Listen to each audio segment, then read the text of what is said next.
I had to describe CCD in one word. Liberation. Hopeful. Friendship. Real. Life-filled. Practice. Transformative. There's this distilled body of wisdom that is already there and frees me up to do the work that I've been given to do.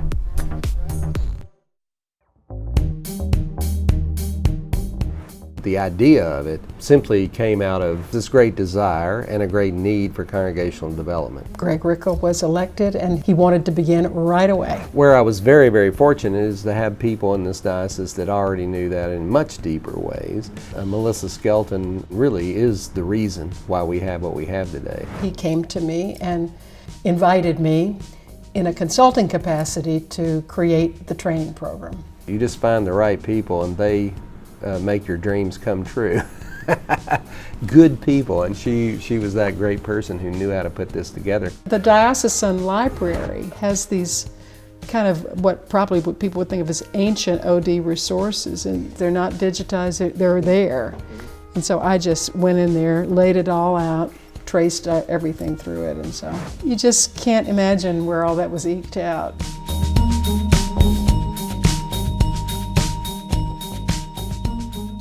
We had big numbers to begin with for a launch of a new program. There was this backlog of yearning about wanting this kind of a thing. I was there from the very beginning as a trainer and got to kind of see it all. The trainers, they came on board not entirely sure about the content. The best thing about it was we were all learning together. I was a part of the first class of students. It was just life-changing for me. I arrived at the first college as a student participant. The energy and the excitement that Melissa brought to this teaching was just engaging. To their credit, they stuck with it.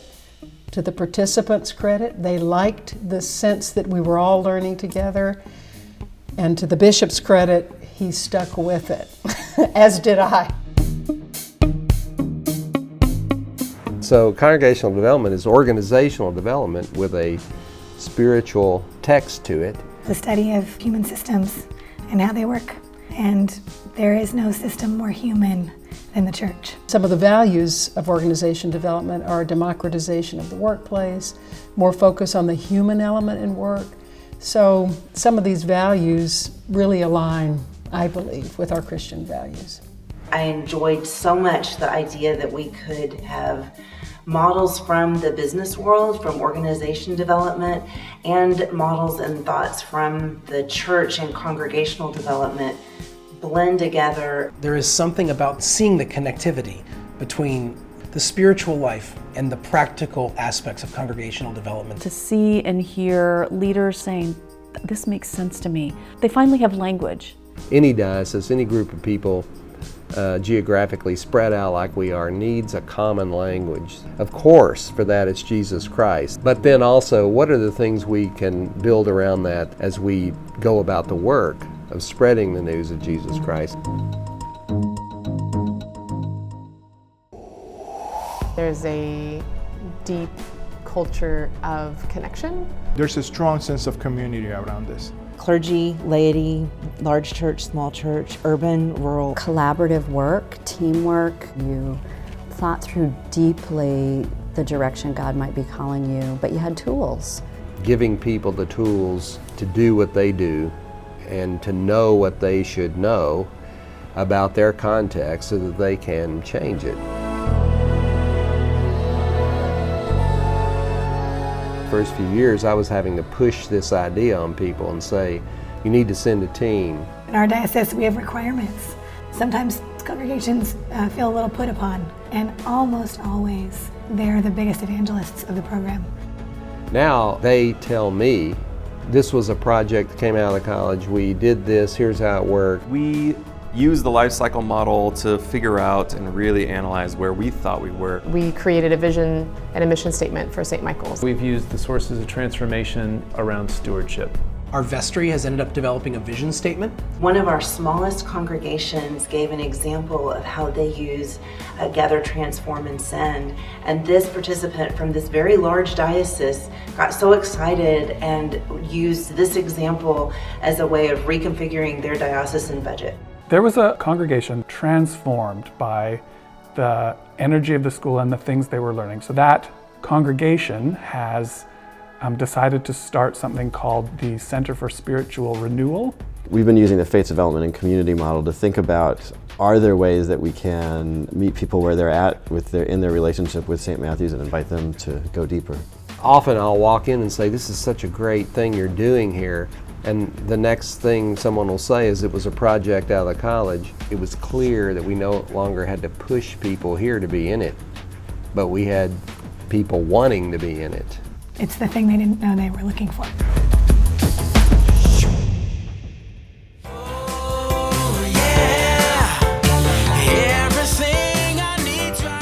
This is all the things I wished I'd learned in seminary. Over and over and over, that's the feedback we get. These tools and these models really can be used by anyone who's passionate about the church. One of the things that I love about the material, when people sort of have that light bulb go on and then can't shut up about it. I drank the Kool-Aid pretty early and pretty often. Tools and the models, they're actionable. You can put them into practice. I was captivated because these were practitioners. The people who were teaching the material were in it, they were using it, and you were walking out with a sense of purpose. A vision for leadership that you don't always see in the church. This is helping me understand my community in a new and different way. We're all coming together in a learning environment with a growth mindset. There's just a greater sense of awareness, networking, and connection with their local communities as well. It's practical stuff that is grounded in a real and honest everyday response to what God is doing in the world and what the church's part is in that, in Jesus' name. People have fallen back in love with their own churches. Seeing people discover words to articulate their love and longing for their faith community and for God, it never fails to amaze me.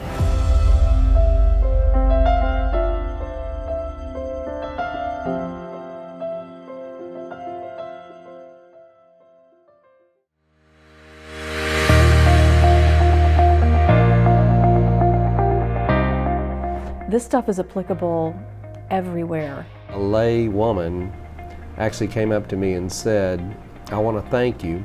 I got a promotion at work, and I'm convinced I would not have gotten that promotion at work if I had not had the training I had at the College for Congregational Development. Everything that we're doing here is something that has application out in our own congregations and our own lives. That is exactly what the church is supposed to do. We're supposed to be building up our people so that their whole lives are changed. The college shaped and formed me before I was a priest.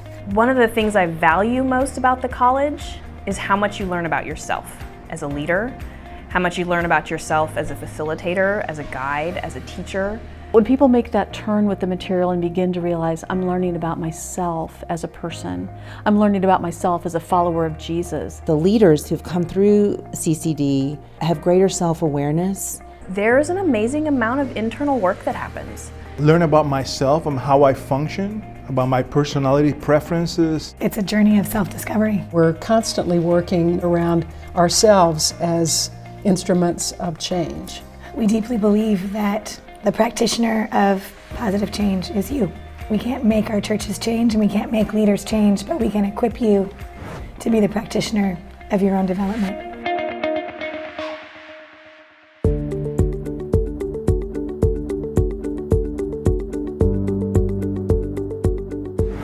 Almost from the get-go, we began having people come from other dioceses. They just didn't have it where they were. Well over 20 dioceses, and I think we're approaching 30, have asked for some version of this to either be brought to them, or in fact, we have taken it to them and they have started their own. Pretty soon, the Diocese of Spokane. I began directing our college in 2016. We started with one program and now there are 7. I was asked to go over the border into Canada. New Westminster was the second place where the college happened.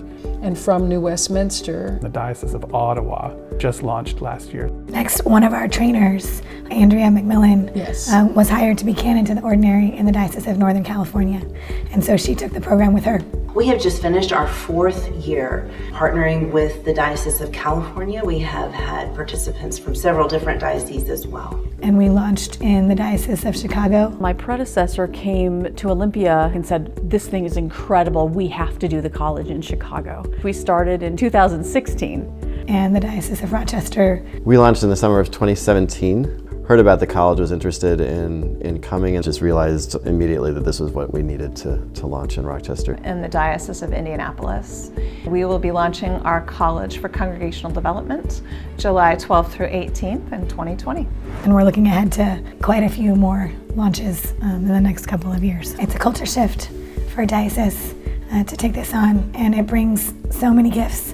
That's the power of it, and the difference in it is that it's something that's spread. It's not just us. 10 years later, with programs all over the place, still every time we launch and every time we start a new year, we remember that we're still all learning together. Yeah. What we're seeing is that 10 years it exponentially went to a new place. What's been great about the leadership, they've been able to adapt. So in looking back on what we created, it felt that it needed to better incorporate some other ways of knowing and coming at things. A lot of the refinements that we've made have been because we're learners. Alyssa brought a whole other dimension to our 2nd year related to intercultural communication. One of the things that was missing was models and theories that would help us to understand intercultural competency and communication skills. It was spearheaded by one of our trainers, Ariane Davison, who brought the theory to us, and then we refined the design over time. The college provides tools that are culturally relevant. There are very few things in the Episcopal Church that I see working on that level.